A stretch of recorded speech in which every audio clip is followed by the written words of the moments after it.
Within the hours of federal agents killing a 37-year-old American nurse on the streets of Minneapolis, the White House called him a domestic terrorist and a would-be assassin. There's just one problem. The video shows something completely different, and that tweet, it got hit with a community note. Quote, the video of the encounter shows that the gun was never drawn. Let me walk you through exactly what happened.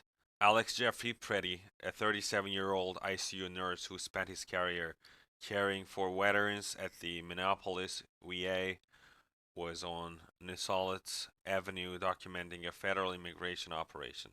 You can see him in the video. The phone is in his right hand, left hand empty. He's filming. That's his constitutional right. Then a federal agent shows a woman hard into the snowbank, and Alex, he steps forward to help her. That's it. That's what Stephen Miller called an assassination attempt. The agent pepper sprays him in the face. Then multiple masked agents immediately swarm him. They wrestle him in the ground. And this is the moment that destroys the entire story. Washington Post did a full forensic analysis, and they quote, one emerged from the scrum holding Preddy's gun, and less than a second later, the first of what appeared to be 10 shots was fired. A firearms expert told KSTP the gun in the agent's hand matches the SIG SOAR.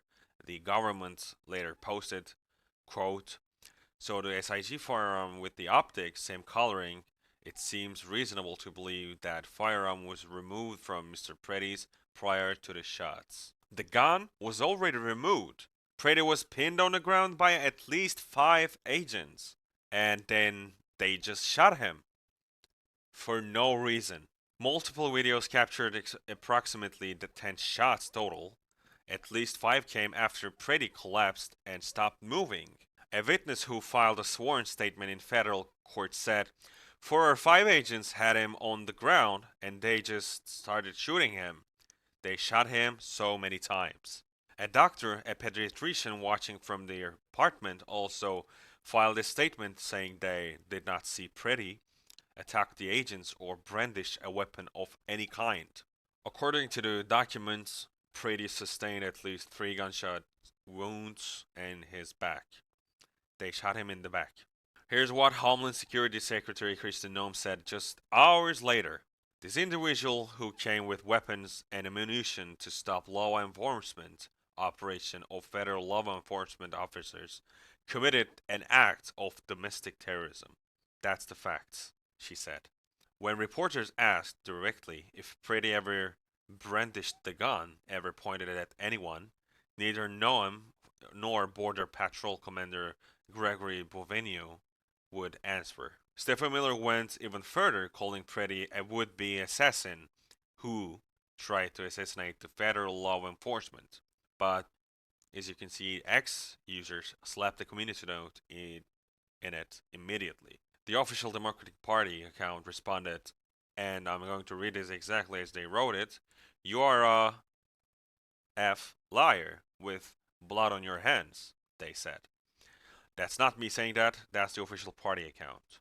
And Trump, he posted a picture of confiscated gun on Truth Social saying, this is the gunman's gun, loaded with 2 additional full magazines and ready to go. What is that all about? He said. I'll tell you what it's about, Mr. President. Minnesota is an open carry state with a permit. Alex Preddy had a legal permit to carry a concealed weapon.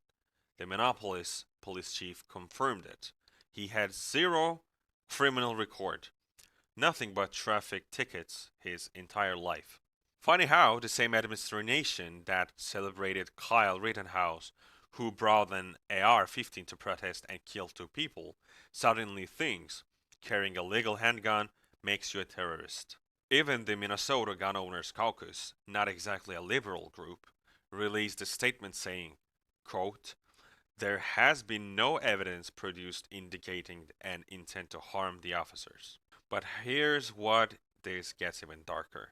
Within the hours of shooting, 3 FBI armored vehicles showed up at the scene. Federal agents ordered Minneapolis police to leave. Minneapolis Police Chief Brian O'Hara said DHS officials blocked his officers from accessing the scene of the shooting that killed one of their own residents. Drew Evans, the superintendent of the Minnesota Bureau of Criminal Apprehension, held a press conference.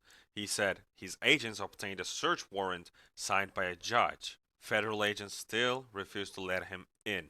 Quote, "We had a signed warrant and we were still denied access.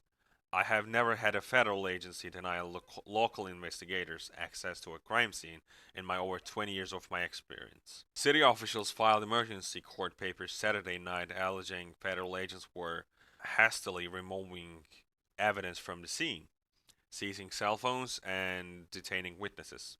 A federal judge had to issue an emergency order at 1 a.m., blocking the Trump administration from destroying or altering the evidence. Think about that. A federal judge had to order the government not to destroy evidence a shooting they committed.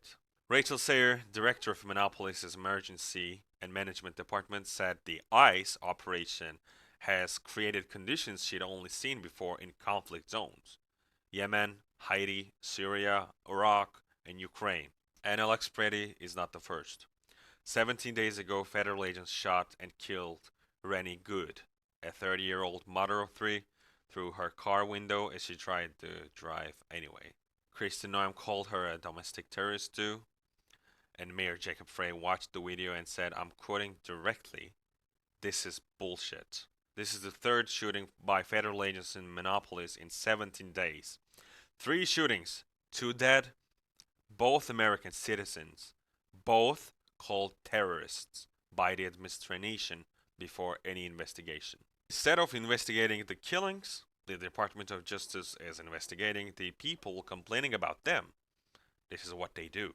Governor Walz, Mayor Frey, Attorney General Ellison, the mayors of Minneapolis and St. Paul, all subboned by a federal grand jury for allegedly conspiring to impede federal officers. There are also now approximately 3,000 federal agents deployed to Minneapolis. That's nearly 5 times the size of the city's entire police department. And before we go, I want you to know who Alex Prater actually was. He was an ICU nurse who spent his days caring for America's veterans. His colleague at the VA called him the kindest, sweetest human. He was a University of Minnesota graduate, a competitive cyclist, an outdoorsman who loved exploring trails with his dog Joel, a cattle leopard who passed away just last year. His parents released a statement, and I want to read the part of it. "The sickening lies told about our son by the administration are reprehensible and disgusting. Alex is clearly not holding a gun when attacked. He was his phone in his right hand and his empty left hand is raised above his head while trying to protect the women, eyes just pushed down, all while being pepper sprayed. Please get the truth out about our son. He was a good man."